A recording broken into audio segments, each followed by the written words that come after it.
Merry Christmas, I'm Michael Hornby, the CEO of The Common Good. The purpose of this video is to firstly and foremostly say thank you once again for your generosity in backing the COVID Critical Project. Early this year, when COVID started to take the world over for all the wrong reasons, we turned to you for support of a major initiative which could bring together hospitals from around the world, some 350 hospitals as it turned out, who would connect together and share information and data about the patients who sadly are in ICU units around the world. In Australia here, we had a fortunate position where the impact of COVID was relatively low, but that put us in a better position and for the research teams to actually coordinate and negotiate the collection and the dissemination of that data that would be so important, not only for now, but more importantly for the future. And so your support has been absolutely critical. It has been the underpinning of this major project. So through this video, you'll again hear from Professor John Fraser and also receive a report that outlines just some of the key things that are currently in progress as a result of your support. So we turned to you earlier this year for your help. You responded so brilliantly. We felt it really important to give you a personal update on what you've achieved and how you will be saving lives well into the future.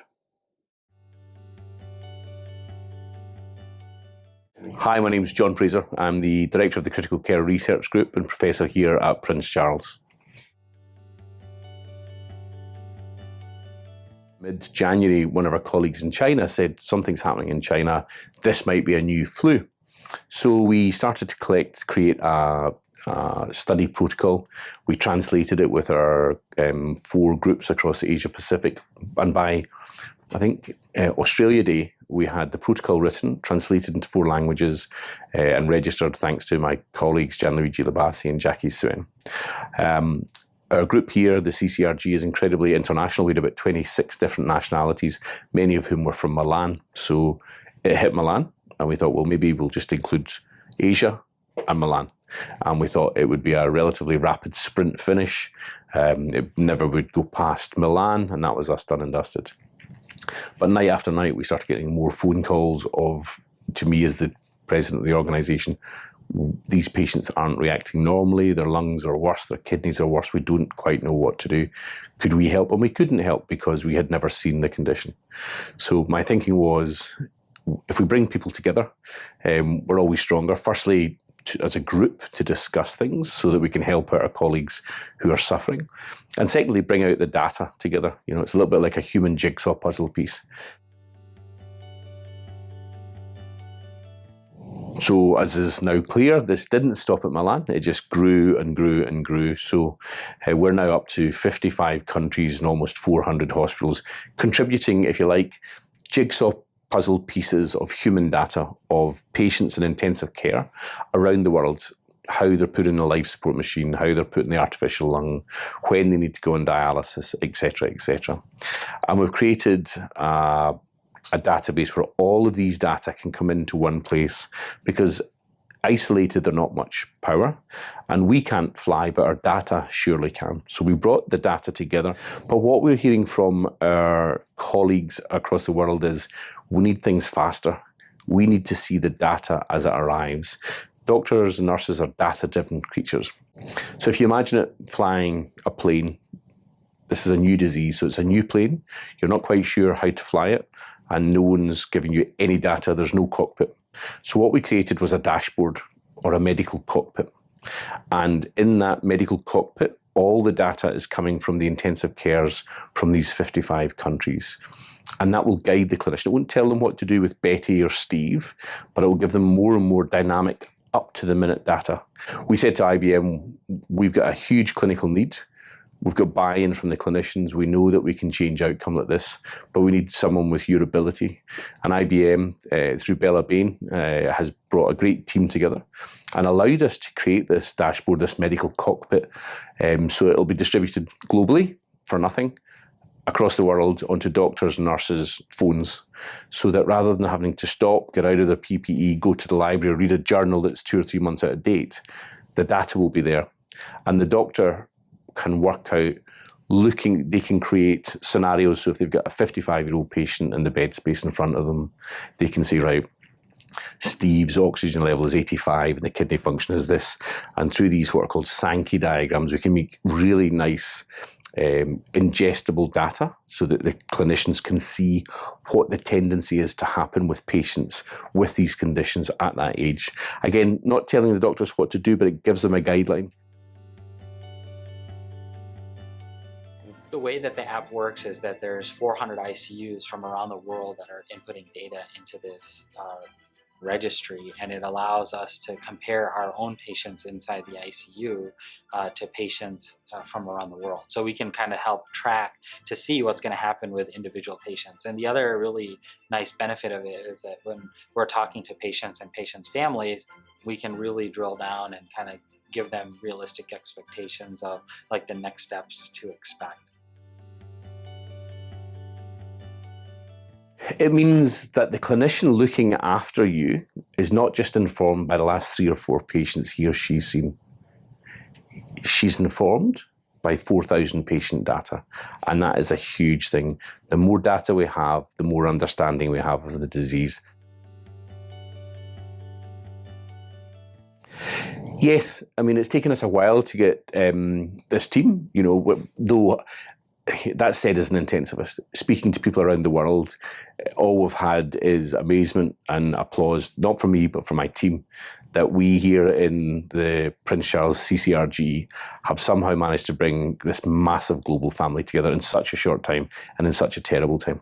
So it's taken us a while to get there, all the lawyers, etc. But we now know that we have a global family that will be up and ready for this pandemic and the next one. We now know how to bring this data together, having done all the legal things, and we now have this dashboard that's created. One of our prime findings is how lungs are being responsive or non-responsive, and which ones respond well to different types of ventilation. So we can inform clinicians what types of ventilation are working. On the artificial lung, we're actually seeing different ways of using the artificial lung so that it's less risky and better benefit and used earlier. In terms of the clotting mechanism, we're understanding how the virus affects the blood clotting. In terms of the brain, we're seeing a lot of people with problems with the brain, with strokes, even young people, and we're learning through this. And this is what we call observational data. But what will happen now is these signals that we've seen observing what's happening around the world, these will be the next thing that inform the next study. So the next study of treatment A versus treatment B. So it builds like a house. The foundation will be the dashboard, all this observational data.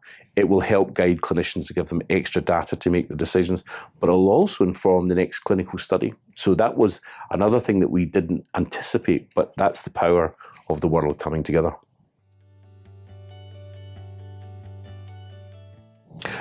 The Common Good rules has been essential. We went to the Common Good at the start with a clinical need, people calling for help and us not being able to help, but we had a good idea. And good ideas and my team working pro bono was fantastic. But without the Common Good, we wouldn't have started, would have fallen over at the first hurdle. Through the generosity of the donors of the Common Good, we could start to create something for the world. Now, thank God, in Australia, we've been relatively well preserved. Our colleagues in Melbourne obviously got hit, and sadly we've had some deaths here, but we've been relatively well preserved. But what the Common Good has allowed us to do is to stand strong in the global intensive care community and have 400 hospitals in 55 countries saying thanks very much. Because, as I say, without them, we wouldn't have got past go. Research, collaboration, improving patient outcomes. Investigación, colaboración internacional, haciendo la diferencia. الأمل لا تستحيل قوة الفريق. Colaboração, trabalho em equipe, comprometimento. Collaborazione, curiosità, cura. Solidaridad, diversidad, inclusión. Umoja, upendo na uhai. It's an amazing collaboration. Thank you.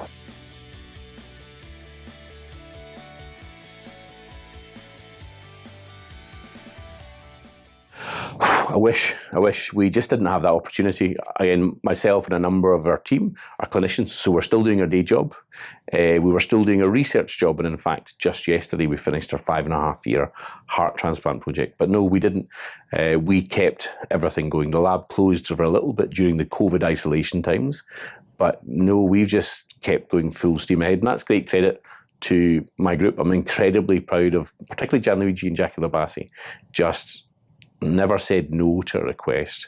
With 55 countries, we were on Zoom calls pretty much every hour of the night at the start, and then getting up to go to work in the morning or meet our PhD fellows or doing studies. No one complained. It was exhausting. You know, from little things, big things grow, as Kev Carmody would say.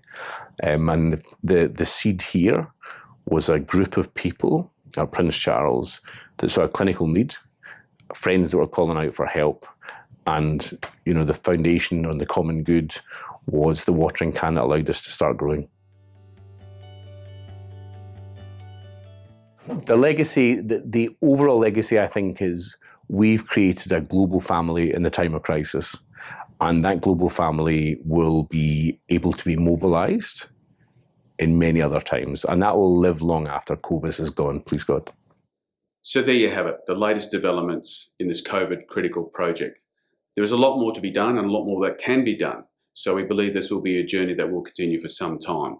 But your support has been the catalyst for this thing to commence and will provide a legacy for long-term benefits, not only in Australia, but around the world. And so I want to say thank you.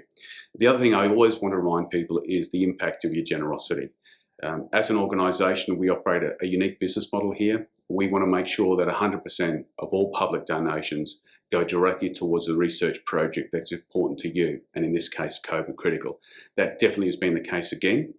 We do run our social enterprises to self-fund our charity because we want to make sure we can maximise the impact that your generosity can achieve for medical research and innovation. You've done an amazing thing for the common good. You're part of a bigger family now, and I want to thank you and wish you the very happiest of Christmas and a safe and, most importantly, healthy 2021.